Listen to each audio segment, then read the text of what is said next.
اللہ نے ہمیں ایک نماز عطا فرما دی جس کو ہم آج صلاۃ التراویح کہتے ہیں۔ میرے نبی کے زمانے میں اسے قیام اللیل کہا جاتا تھا، اس لیے حضرت عائشہ رضی اللہ تعالیٰ عنہ کی روایت ہے نا، جس سے 8 رکعت والے حضرات استدلال کرتے ہیں کہ رمضان اور غیر رمضان میں اس کو امام بخاری نے قیام اللیل کا ہی عنوان دیا ہے، آپ نے 11 رکعت سے زیادہ نماز نہیں پڑھی۔ ایک ضعیف روایت میں ہے کہ آپ نے 3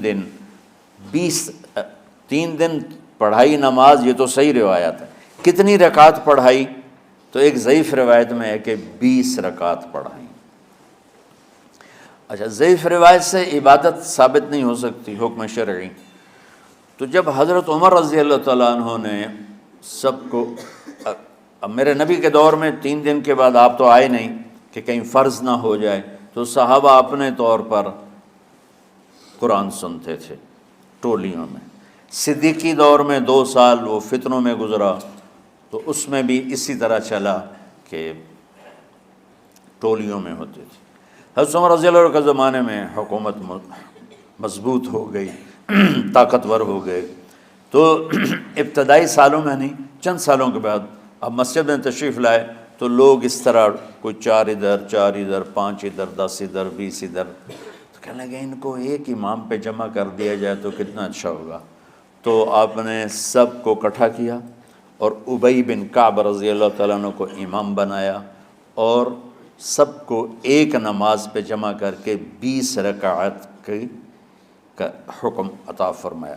تو حضرت عمر کا یہ عمل اس حدیث کو مضبوط کر دیتا ہے کہ چونکہ میرے نبی نے کہا علیکم بسنتی و سنت الخلفاء الراشدین من بعدی، کہ میری اور میرے خلفاء راشدین کی سنت پر مضبوطی سے عمل کرنا۔ تو حضرت عمر کا جو 20 رکعت طے کرنا ہے، اگر ان کا اپنا اجتہاد ہے تو بھی ہمارے لیے عمل کے لیے کافی ہے، اور اگر ان کو یہ یاد ہے کہ میرے نبی نے 20 پڑھی تھیں تو اور زیادہ اچھی بات ہے۔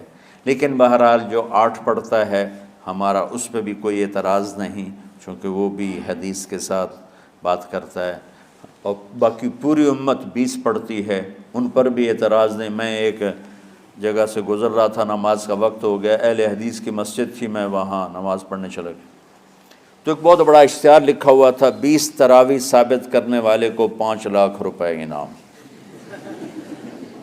کہ 20 تراویح، سینکڑوں سال سے امت کا عمل 20 تراویح آ رہا ہے۔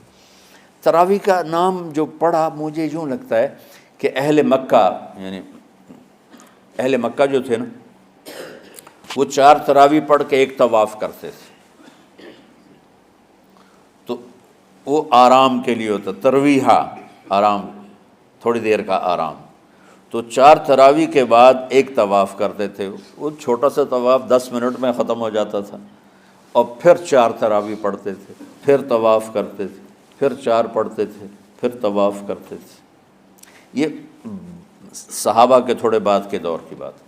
تو مدینے والوں کو پتہ چلا کہ مکے والے تو یہ کرتے ہیں، وہ کہنے لگے اساں کی کریے، انہوں نے کہا اسی 40 تراویح پڑھیں گے، 40 رکعت، وہ 40 رکعت پڑھتے تھے۔ تو نوافل میں کوئی سختی نہیں کہ بھائی 8 سے زیادہ نہیں پڑھنی، بدعت ہو جائے گی، اور 20 پڑھنا بدعت ہے، یہ سب جہالت کی بات ہے۔ اور یہ 8 پڑھ رہے ہیں یہ غلط ہے، یہ بھی حماقت کی بات ہے۔ جو صحیح حدیث سے دلیل پکڑ کے کوئی عمل کرتا ہو تو بھائیو اس سے بحث نہ کیا کرو، مناظرہ نہ کیا کرو، یہ بہت نادانی والی بات۔ اور امت کا، خلق لاکھوں کروڑوں انسانوں کا ایک عمل پہ جمع ہونا، یہ بذات خود اس کی طاقت کی ایک دلیل۔ اور حرمین جب سے میرے رب نے، حضرت عمر نے 20 رکعت شروع کی، آج تک وہاں بھی ساری مساجد میں 8 رکعت تراویح ہوتی ہے، لیکن حرمین کی مسجد میں 20 رکعت، ادھر بھی ادھر بھی۔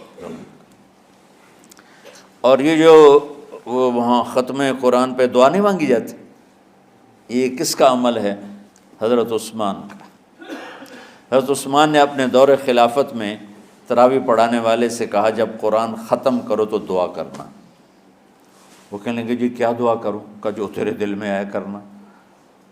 تو ختم قرآن کی رات تراویح کی آخری رکعت میں من الجنت والناس کے بعد دعا کے لیے ہاتھ اٹھانا، یہ حضرت عثمان رضی اللہ تعالیٰ عنہ نے اس کو زندہ فرمایا۔